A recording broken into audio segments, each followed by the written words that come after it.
नमस्ते आप सभी को और स्वागत है आप सभी का मेरे YouTube channel Tania Negi vlogs में। तो आज कर रही हूँ मैं अपनी पहली व्लॉगिंग पहाड़ों की समस्या को लेकर। तो अभी बज रहे हैं शाम के 5 और अभी हम आए हैं अपने खेत में। तो मैं आप लोगों को दिखाती हूँ कि कैसे लोग आजकल जंगलों में आग लगा दे रहे हैं, जिससे काफ़ी ज़्यादा नुकसान हो रहा है। तो मैं अभी आप लोगों को दिखाती हूँ। पहले तो सिर्फ शहरों में ही प्रदूषण के मामले ज़्यादा थे, लेकिन अब पहाड़ों में भी देखिए कि लोग जगह जगह पे आग लगा रहे हैं, जिससे सिर्फ हमें ही नहीं पर्यावरण को भी बहुत ज़्यादा नुकसान हो रहा है। तो आप लोग मेरे चारों ओर देख सकते हैं कि कैसी धुंध फैली हुई है। पहले पहाड़ों में इतनी ज़्यादा धुंध नहीं रहती थी, जिससे धीरे धीरे पहाड़ों में अनाज को भी काफ़ी ज़्यादा नुकसान हो रहा है। पहले पहाड़ों में बहुत सारा अनाज होता था, खेतों में लोग अच्छी खेती बाड़ी करते थे, लेकिन अब धीरे धीरे ये सभी चीज़ें विलुप्त हो रही हैं। मैं अभी आपको दिखाती हूँ अपने खेतों का हाल कि इस बार एक भी गेहूँ नहीं हुए हैं गाँव में किसी के भी। अब पहाड़ों में पहली जैसी बारिश भी नहीं हो रही है। सबसे मुख्य कारण इसका ये है कि प्रदूषण काफ़ी ज़्यादा बढ़ चुका है और बंदरों का आतंक, ये भी हमारे पहाड़ों के लिए एक बहुत बड़ा खतरा हो चुका है कि बंदर कुछ भी अनाज नहीं होने दे रहे हैं। वो सभी के खेतों में अनाज को नष्ट कर देते हैं। इस साल गांव में एक भी गेहूं नहीं हुआ है। तो दोस्तों ये देख सकते हैं आपकी पूरा खेत जो है सूखा हो रखा है। एक भी गेहूं की बाली ठीक से नहीं हो रखी है। इन सभी का कारण मुख्य है कि बंदर और सूअरों का आतंक। पहले गांव में इतने सूअर नहीं दिखते थे और ना ही इतने बंदरों की संख्या थी, लेकिन धीरे धीरे जैसे जैसे मनुष्यों की संख्या बढ़ रही है, वैसे वैसे बंदरों का आतंक और सूअरों का आतंक भी पहाड़ों में ज़्यादा हो रहा है।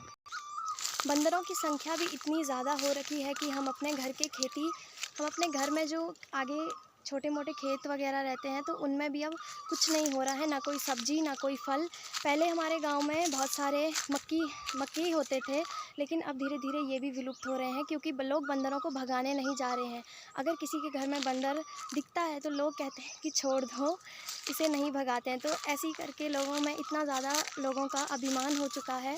धीरे धीरे अब आप मेरे पीछे देख सकते हो कि जहाँ अभी गेहूं में बड़ी बड़ी बालियाँ रहनी थी, वहाँ अभी पूरा सूखा हो रखा है।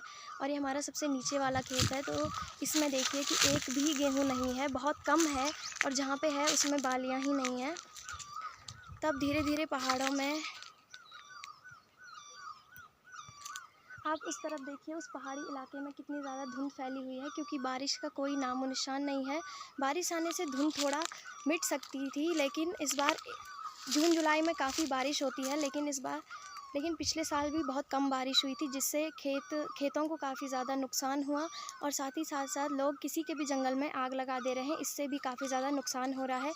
लोगों ने जो पेड़ों में घास लगाई रहती है, वो भी जलकर नष्ट हो गया है। हमारे गांव में बहुत लोगों का घास जल चुका है, और हमारी भी दो ऐसी जगह है जहाँ हमारा घास था, लेकिन वहाँ भी बड़ी मुश्किल से बचाया हमने परसों अपना घास। तो आजकल लोग किसी के भी जंगलों में आग लगा दे रहे हैं, सिर्फ और सिर्फ जलन की भावना से। तो अगर पहाड़ों का यही हाल रहा तो एक दिन हमें भी अपने पहाड़ छोड़कर जाना होगा। तो थैंक यू, इस वीडियो में इतना ही। तो अगर आपको मेरी वीडियो अच्छी लगी तो लाइक शेयर सब्सक्राइब कमेंट ज़रूर कीजिएगा, और ऐसे ही मैं अपनी पहाड़ों की परिस्थितियों को लेकर आप सभी के सामने आऊँगी। तो thank you so much to all of you. और आई होप कि मैंने आज फ़र्स्ट टाइम ब्लॉगिंग की है, तो आप सभी लोग मुझे अपना भरपूर प्यार देंगे। और अगर मुझसे कोई गलती हुई होगी इस ब्लॉगिंग में तो I am sorry. So thank you, bye bye.